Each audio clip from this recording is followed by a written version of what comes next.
Estamos aqui em mais uma palestra do Coniagro com o professor, doutor e mestre em fitotecnia, que atua na área de plantas daninhas, Mauro Rizardi. Doutor Mauro, muito prazer em tê-lo aqui conosco, muito obrigado pela sua vinda. Igualmente, uma satisfação poder contribuir com esse tema tão importante para o agronegócio. Realmente, né? É um tema que tem um impacto muito grande que às vezes a população discute de uma forma errada, né? E a ideia nossa com o Congresso é trazer essa informação de qualidade para as pessoas do agronegócio, mas de um modo geral, possam compreender melhor como que funciona tudo, né? Exatamente, acho que essa é a função, e eu como professor justamente defendo isso, né? Que a informação, ela é fundamental para que haja o esclarecimento do que são exatamente esses produtos, por que são utilizados e como eles devem ser utilizados.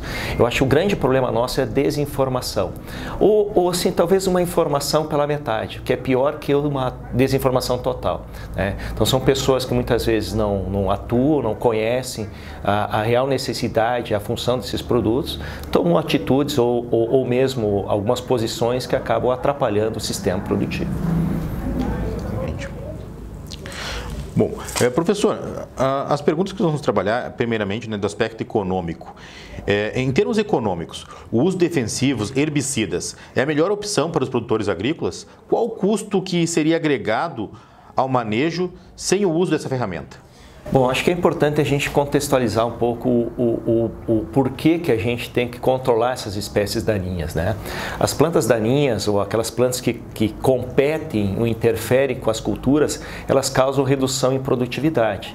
Então, essa redução em produtividade, ela varia, aí tem dados que mostram desde 3%, 90%, ou seja, de 0 a 100%. Depende da quantidade de plantas que tem, a espécie, a intensidade em si desse dano. Talvez um dado que a gente possa pegar como dado médio, se nós não e para algumas plantas daninhas regionais, por exemplo, ou mesmo nacionais, pega buva, que é um grande problema em soja. Se nós não controlarmos uma buva na área, uma planta de buva por metro quadrado, ela pode reduzir de 4 a 12% a produtividade. Então, o primeiro aspecto é o econômico, é o impacto negativo que a planta daninha causa. Então, nós temos que buscar a partir daí uma estratégia de controle.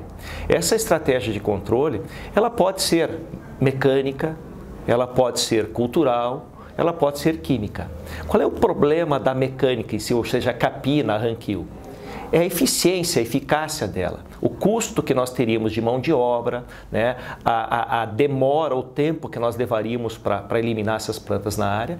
Isso inviabiliza um sistema produtivo. E a dificuldade de encontrar mão de obra. Exatamente, a questão trabalhista, a questão de pessoas disponíveis para isso. Além do que, na minha opinião, é desumano você colocar uma pessoa capinar uma área. Não pega um período de verão com altas temperaturas, é desumano você expor uma pessoa a essa condição, né? Então, esse sistema de capina ou de controle mecânico, ele é inviabilizado. Ele funciona em pequenas áreas, né, fundo de quintal, aí ok, mas em áreas produtivas, áreas maiores, onde nós pensamos em produzir em escala, não tem como trabalhar com esse sistema. Existem outros sistemas que podemos integrar, como por exemplo, coberturas vegetais, proteger o solo, isso tudo funciona. Mas mesmo eu trabalhando num sistema com coberturas vegetais, chega em algum momento que eu vou precisar do herbicida. Então o herbicida é uma das ferramentas que nos dá, primeiro, uma economicidade maior, nos dá uma eficiência e uma eficácia, além do que o aspecto operacional viabiliza o sistema produtivo. Sem dúvida. E professor, quais são as táticas possíveis de serem usadas na dissecação antes da semeadura da soja para se plantar no limpo?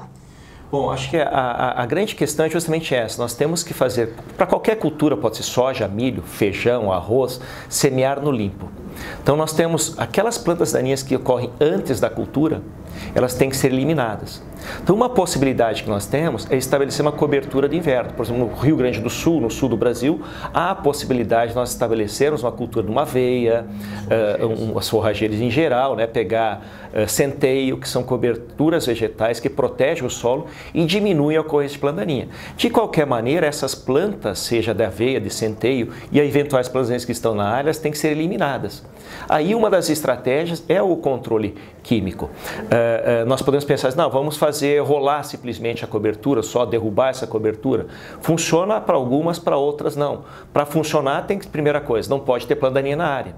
Então em algum momento nós temos que controlar essa planta daninha. Então a melhor estratégia que a gente tem para eliminar essas plantas antes do estabelecimento da cultura é justamente nós planejarmos o uso adequado de alguns produtos que nos possam eliminar aquela vegetação e fazer com que nós possamos estabelecer a cultura com a palha seca, ou seja, a palha já dessecada, a palha morta, para que a cultura consiga se estabelecer no limpo. Sem dúvida, né? Evitar prejuízos decorrentes dessas... Exatamente. Tá. E, professor Rizardi, quais são as estratégias mais sustentáveis economicamente, ambientalmente, que podem ser usadas no controle de daninhas dentro de culturas de inverno? Bom, as culturas de inverno, talvez nós temos que pensar hoje o manejo de planta daninha não dentro de uma cultura, dentro de um sistema produtivo. Nós temos hoje uma mudança no nosso sistema, que é a cultura da soja, cada vez com um ciclo mais curto. Então esse ciclo mais curto da soja faz com que nós retiremos a planta de soja das áreas mais cedo. Pegar aí o mês de março, nós já, final de março, praticamente toda a soja está colhida, já início de abril. Então nós temos um intervalo. Esse é um ponto que nós percebíamos com a Expo Direto, né? Que anteriormente a Expo Direto, o produtor ia na Expo Direto e depois colhia. Hoje está todo mundo colhendo antes da Expo Direto, né? Que é um ponto... Coincidindo até. Coincidindo com o período. E principalmente... É uma mudança de sistema. E nós percebemos com a venda de sementes também, que as sementes cada vez mais está se optando por sementes de ciclo mais curto realmente. As razões disso, não vem aqui o caso discutir, até foram muito positivas para o sistema, mas acaba impactando na dinâmica do sistema. Por quê? Eu retirando a cultura antes, eu tenho um intervalo muito grande entre a colheita da cultura de verão e o estabelecimento da cultura de inverno. Então, se eu tirar em março, eu tenho abril, maio, junho, 3 meses sem ter alternativa não, sem a descoberta até estabelecer a cultura de inverno. Então, a melhor estratégia para manejar a planta daninha de inverno é nós, nesse intervalo, estabelecermos uma cobertura vegetal. Por exemplo, um nabo forrageiro, por exemplo, mesmo um milheto, por mais que vai ter o frio, a geada, mas eu gerando palha nesse período, eu vou diminuir o impacto da planta daninha do trigo. Então, aí é um primeiro aspecto. Eu viabilizo a cultura do trigo, né, ou a cultura do inverno, que seja, pode ser uma canola, pode ser qualquer uma delas, sem ter esse primeiro impacto dessas plantas daninhas. E dentro da cultura, nós temos que buscar estratégias químicas para eliminá-las, não tem outra forma de nós controlarmos, principalmente o azevém, que é uma das principais plantas daninhas que nós temos dentro das culturas de inverno. Sem dúvida. E é importante discutirmos isso, o que talvez seja um conhecimento comum para nós profissionais do agro, mas é importante que a população em geral, pessoas que às vezes não têm muito conhecimento, né, compreendam essa necessidade e essa situação da forma como é trabalhado. Né? Até é importante a gente voltar um pouco no tempo. Como é que nós fazíamos agricultura nos anos 70, até metade dos anos 80 no Rio Grande do Sul? Como é que nós semeávamos no limpo? Nós usávamos uma estratégia que era o plantio convencional, que era a aração, ou seja, revolver o solo, pulverizar esse solo gradeando, aplicava-se muitas vezes o produto, gradeava novamente, aí fazia a semeadura. Né? Esse sistema, ele trouxe seríssimos prejuízos para o meio ambiente. Né? Os nossos mananciais de água ficaram poluídos, não só por o solo, mas também com produtos que estavam aderidos nessa argila e eram levados até o solo. Erosão, exatamente. Então isso trouxe uma consequência negativa. E a evolução veio justamente com o surgimento da semeadura direta, ou seja, a semeadura da palha. E para nós semearmos na palha, tanto trigo, quanto soja, quanto milho, nós temos que eliminar aquela vegetação anterior. E é por isso que nós, em determinado momento, passamos a utilizar os herbicidas para fazer esse preparo antes de fazer a semeadura. Exatamente, o plantio direto modificou bastante, né, a forma de plantio e a forma de... E trouxe benefícios fantásticos para o nosso meio ambiente. Né? Claro, inclusive com a utilização de menos produtos, na verdade, até, talvez mais aplicações, mas produtos diferentes, outros produtos, modificou totalmente. Exatamente, né? Modificou o uso dos produtos, modificou a qualidade da água, modificou a qualidade do ar, modificou a dinâmica do solo, uma série de benefícios para o sistema. Com certeza. Antigamente, até você já comentando aqui com um amigo, que a forma de plantio era semelhante ao pessoal plantar uma horta em casa, porque ia lá, virava a terra, daí depois quebrava os torrões, né? Semelhante ao que se faz ainda hoje com a horta em casa, que não se faz, na horta em casa não tem plantio direto, né? Vai lá, revolve a terra, quebra o torrão, depois aplica alguma coisa, depois... Então era semelhante. É mais trabalhoso, gasta mais energia e corre-se o risco de fazer a semeadura, dar uma chuva intensa e esse produto, essa semente, ser perdida no ambiente, o produtor tem que novamente fazer todo o processo de semeadura. Tinha os problemas sérios de vossoroca, bastante na vossoroca, que ocorria os rasgões de terra no meio da lavoura, né? Mas nós continuando aqui, os aspectos regulatórios, a aprovação da PL 6299 de 2002. Na prática, o que muda para a indústria com a aprovação da Lei do Veneno? Primeiro que essa lei recebeu esse nome, né? Mas tudo bem, vamos pensar esse nome pejorativo. Mas de qualquer forma, eu acho que o principal benefício é a celeridade, ou seja, você acelerar os processos de registro. Né? O que se quer, o que a indústria quer, o que a pesquisa quer? Que todo produto para ser registrado, ele passa pelo crivo das agências regulatórias, seja o Ministério da Saúde, o Ministério do Meio Ambiente, o Ministério da Agricultura, tem que passar pelo crivo. Mas esse passar pelo crivo tem que ter uma celeridade, tem que ter uma agilidade. Não se admite um país como o Brasil, com o potencial agrícola que tem, nem potencial, já com a realidade agrícola que tem, nós ficarmos à mercê de um produto que leve 10, 12 anos para ser registrado. Nós temos produtos hoje que nos ajudariam em muito, por exemplo, a controle do azevém dentro da cultura do trigo, e que nós não temos registro aqui, e nos países vizinhos, Paraguai e Argentina, tem.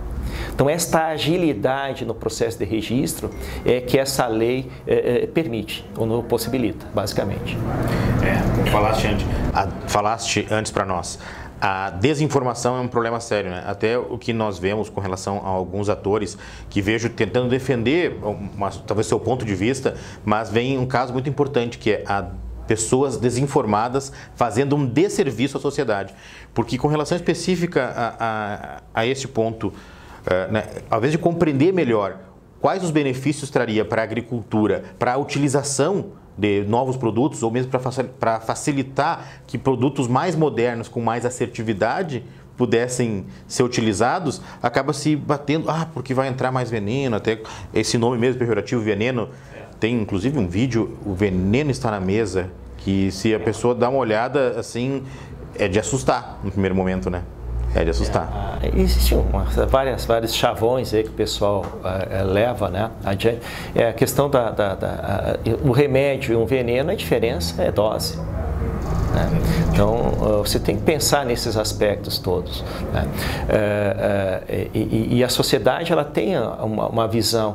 Seria muito romântico a coisa, seria muito legal a gente só largar a semente no solo e deixar a natureza tomar conta e ela gerar a produção de alimentos necessários. Uma coisa é eu fazer isso para eu me sustentar, no fundo de casa, né? No meu quintal lá fazer isso. Ok, plantar um tomatinho lá, plantar um pimentão, ok. Né? Agora, se eu pensar em alimentar essa população que nós temos que ter produtividade. E para isso tem que ter tecnologia embarcada, senão não tem como atingir essas necessidades que nós temos. Exatamente, é para isso que tem que pensar em como que pode favorecer para que novas tecnologias venham para produzir mais, para atender essa demanda tão grande, né? Vamos lá. Então, o senhor acredita que a lei não vai incentivar o aumento do uso indiscriminado de defensivos agrícolas, de agrotóxicos? Primeira coisa, o agricultor ele não usa porque ele quer, ele usa porque precisa. Não é uma lei que vai fazer ele usar mais ou menos, é a necessidade, até porque tem um custo, ele não ganha isso, ele tem que pagar. Então, ele não vai usar, simplesmente aprovou a lei, vou botar mais produto. Não, ele pensa no financeiro dele. Então, se tem a necessidade, ele usa, se não tem, não usa. Então, não é a lei que vai modificar isso. De qualquer maneira, a oferta de mais produtos, desde que sejam fiscalizados, desde que sejam autorizados e avaliados os reais impactos deles, isso é muito bom para o sistema. Porque eu posso optar por um ou por outro, inclusive pode diminuir custos isso e viabilizar, como eu coloquei o exemplo do azevém, viabiliza o controle. E viabilizando o controle, eu obtenho maior produtividade das culturas. Eu conversei com um toxicologista há alguns dias a respeito desses produtos também, e dentre o que ele me falou e fez um comparativo, que há 20 anos atrás os produtos de um modo geral eram muito mais perigosos do que são hoje, né? Houve uma modernização dos defensivos, dos agrotóxicos, né? No sentido de que hoje eles trazem um risco menor, mas ainda assim o risco maior é para o agricultor, para a pessoa que está manuseando, porque é esse que tem acesso ao produto em uma concentração muito maior, né? Porque a concentração, porque também com toxicologistas conversamos aí do que aparece ainda em alguns alimentos, inclusive até uma das palestras que vamos fazer sobre resíduos que surgem, que aparecem no sangue, né, das pessoas, né, hoje, mas a concentração é muito pequena. Agora, a concentração que o produtor rural ou que quem está manuseando o produto tem lá é muito mais alta, e esta sim, né? Esta é perigosa. A exposição. Eu sempre digo assim, que a premissa básica para usar um produto é você saber que aquele produto pode ser tóxico. Que aí você a partir daí, você acaba tomando algumas medidas protetoras.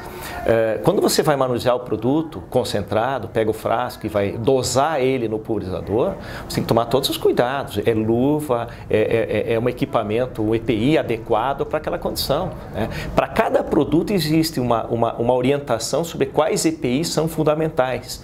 Luva em todos eles, alguns casos precisa de máscara, alguns casos precisa de protetor auricular, outros precisa de protetor ocular, sei lá.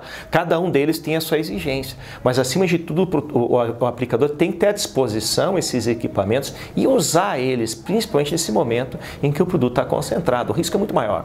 O senhor sabe que, professor, como eu estava lhe comentando, lá atrás, quando trabalhei em pomares de maçã, né, logo me formei na parte técnico-agrícola, um dos principais problemas, naquela época eu estava implantando a utilização de IPI, né, quando modificou a lei, quando surgiu a obrigatoriedade, a necessidade já existia, mas então começamos a colocar, os operadores de trator não queriam usar de jeito nenhum. Foi necessário aplicar penalidades a esses trabalhadores rurais do operador de trator para que eles utilizassem. Porque o macacão é muito quente, a máscara dificulta para respirar, eu não quero esse chapéu, eu perco a visibilidade.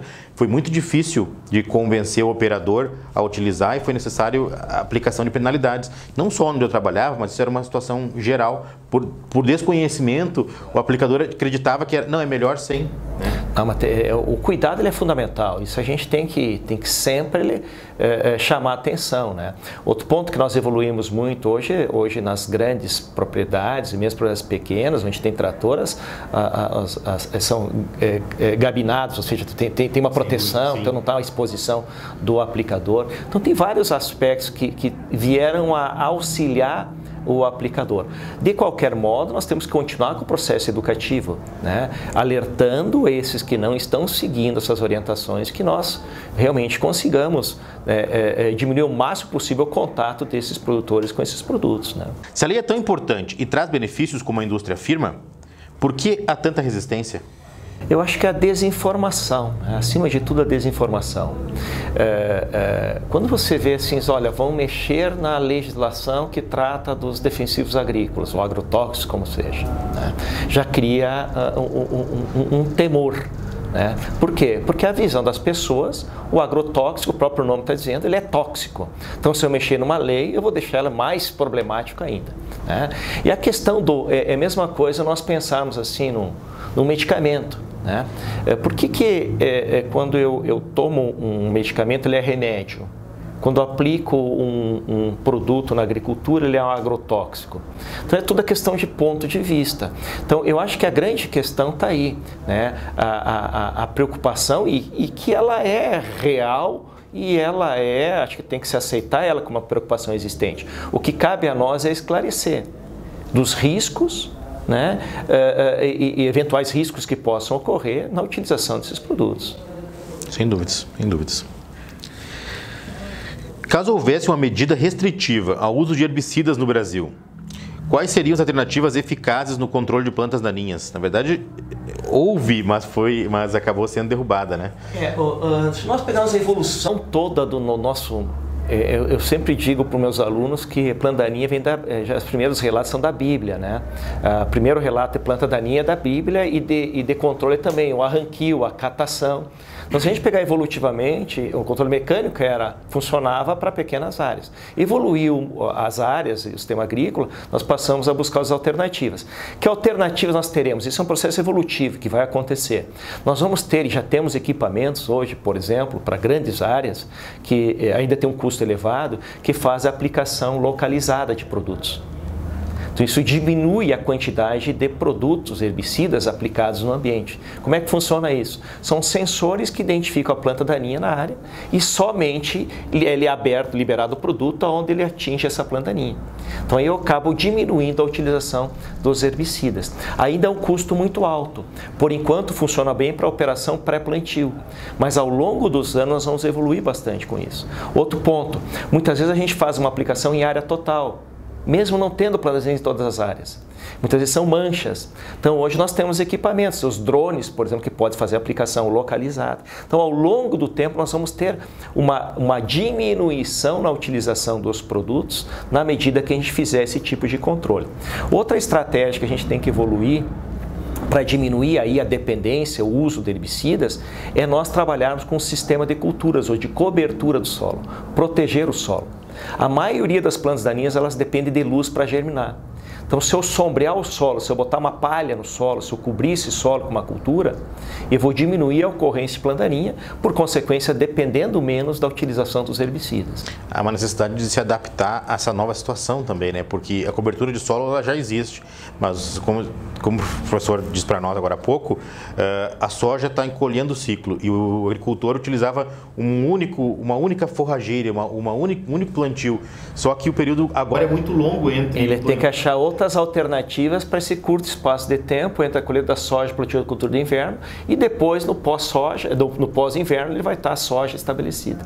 Então, para cada região vai ter sua particularidade. Se nós pensarmos assim no centro-oeste, por exemplo, é um pouco mais complicado. Por quê?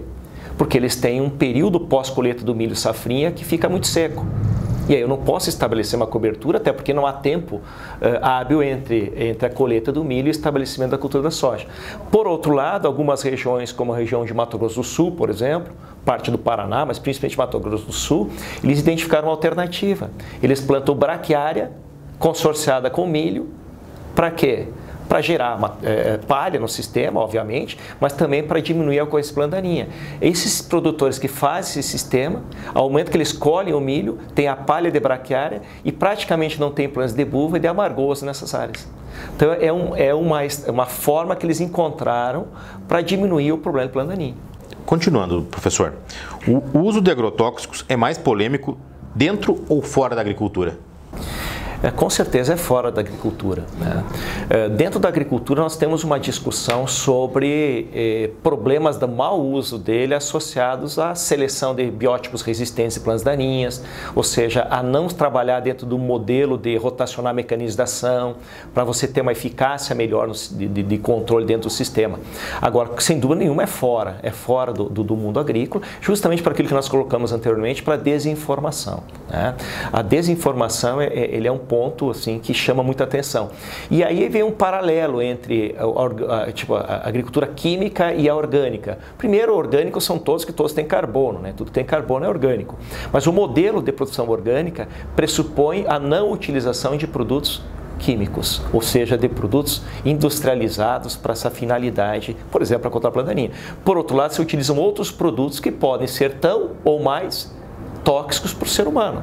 Basta o que a gente precisaria saber exatamente que produto está usando. Então, nesse aspecto, eu acho a agricultura dito química mais segura, porque pelo menos eu sei o que está sendo usado. Isso aí pode gerar também problemas para o consumidor. Professor, continuando. Ainda há muito desconhecimento no que se refere a agrotóxicos? Existe. Eu acho que nós evoluímos bastante, né?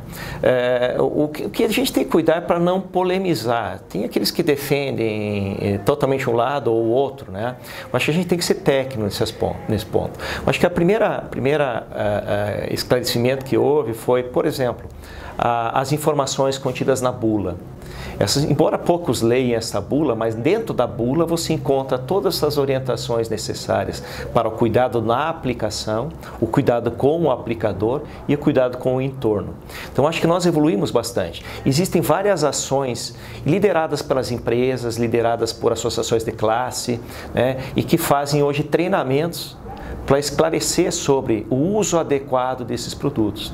Existem várias ações hoje chamadas de boas práticas, seja boas práticas agrícolas, desenvolvidas uma ação que é desenvolvida, ou boas práticas agropecuárias, tem outras áreas que também trabalham dentro desse enfoque, justamente para continuar esse processo de esclarecimento. Então, acho que hoje nós evoluímos muito nesse processo todo. E junto com isso, a própria preocupação da indústria. Porque hoje a indústria, para registrar um produto, ela é exigida em uma quantidade muito grande de testes para realmente ter a segurança de que aquele produto, ao momento que ele seja liberado, ele não traga nenhum impacto. Então, a necessidade de você ter um produto seguro faz com que também melhore esse processo de conscientização em todos os elos da cadeia. Dentre as questões que temos com relação a isto, né, uma preocupação talvez muito maior da população, ou mesmo de quem está desinformado, é com o consumirmos os alimentos consumidos in natura com algum resíduo de agroquímico, né, ou com algum de agrotóxico, com algum ainda presente, talvez ativo, mas ao mesmo tempo vem em contraponto a questão da produção agrícola, da necessidade da produção das grandes culturas, soja, milho e mesmo trigo, que apesar de do Brasil ainda não ser autossuficiente em trigo, mas é um cereal que precisamos consumir em grande escala, todos consumimos todos os dias, né?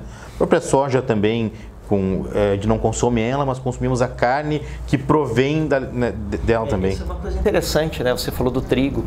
Nós temos produtos que no Brasil não são permitidos, não são registrados, né? Porque não passaram para os crivos legais e tal.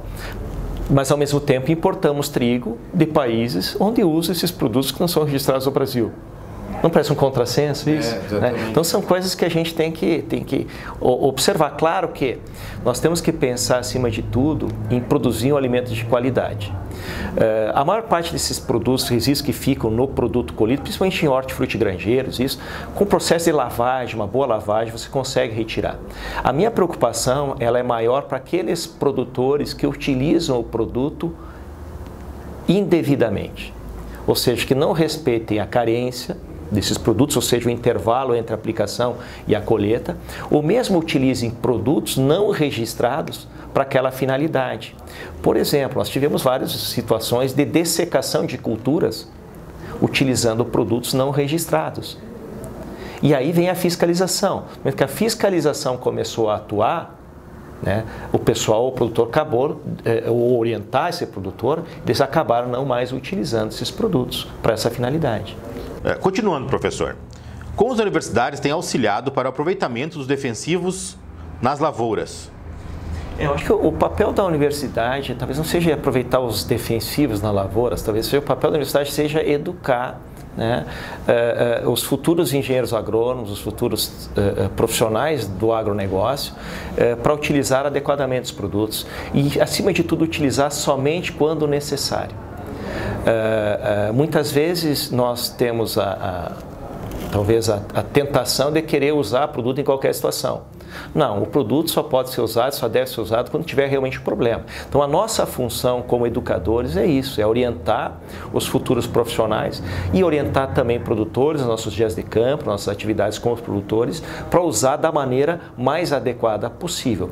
O produtor e o técnico ele tem que ter consciência de que o produto ele é usado por uma finalidade, para controlar, por exemplo, a planta daninha dentro da lavoura. Então, no momento que eu pego um produto e vou fazer isso, eu tenho que direcionar para esse alvo. Então, eu tenho que pensar em usar ele adequadamente para o alvo e também tomar um cuidado com o entorno. Eu tenho a responsabilidade com o meu vizinho, com as áreas próximas. Então, eu tenho que usar esse produto adequadamente. Dose de rótulo do produto, estágio da planta daninha adequado, trabalhar em condições onde eu tenha realmente as melhores condições ambientais para aplicar o produto, para que realmente eu consiga ter uma eficácia no processo de controle. Até a questão mais talvez mais importante do agroquímico, ou mesmo do aspecto regulatório da aprovação da PL 6299, com relação à necessidade do Brasil de produção agrícola, a importância do Brasil nesse sentido, e ao mesmo tempo as pessoas talvez não tão bem informadas, que se contrapõem, têm a preocupação maior com alimento consumido in natura, né, que possa estar com algum tipo de contaminação. Mas são coisas um pouco diferentes, porque esses produtos que nós exportamos ou que não consumimos em natura e tem uma fiscalização talvez muito maior, tecnologia muito maior do que onde se encontra nas pequenas propriedades, onde o produtor às vezes ainda tem essa dificuldade de aceitar a informação, diferentemente de um grande produtor de cereais, um grande produtor das grandes culturas, que tem um cuidado maior, né? Tanto com tecnologia quanto com respeitar as prescrições, né? Isso é um ponto importante. Mas, para nós finalizar, professor, o senhor é favorável à fiscalização? Defendo sempre o processo de fiscalização em todos os elos da cadeia. Nós temos hoje um problema, né? A gente se preocupa, e com razão, né, em termos de regulamentação, de registro de um produto. Ao mesmo tempo, nós temos as fronteiras aí recebendo produtos contrabandeados em outros países. Então, esse é um aspecto da fiscalização. Fiscalização para evitar a entrada de produtos de outros países, né, sem ter os devidos registros internos. Outro ponto, fiscalização para a aplicação adequada. Nós temos que ter um processo, e eu acredito que até uma regulamentação melhor em relação ao processo de aplicação em si. Hoje, qualquer pessoa pode aplicar um produto. Né? Talvez nós devêssemos, para essa pessoa poder aplicar, exemplo que existem em outros países, somente autorizar a aplicação para aqueles que têm um devido treinamento para essa finalidade. O processo de fiscalização é importante também para o produto depois, que é o que hoje se faz nessas avaliações de resíduos, né? Você tem que ter esse monitoramento e fiscalizar o processo de utilização. Eu acho que todo o processo não o policiamento em si, mas a fiscalização que seja e que retorne de um aspecto positivo, tanto para o produtor quanto para o consumidor. Eu sou favorável. Professor, muito obrigado por sua presença, muito obrigado por sua palestra. Essas informações são muito importantes para o nosso congresso e realmente veio ao que é o nosso intuito, trazer mais informações para as pessoas da área agrícola, né, e informações de qualidade. Eu que agradeço a oportunidade, coloco a Universidade de Passo Fundo à disposição como parceira desse processo.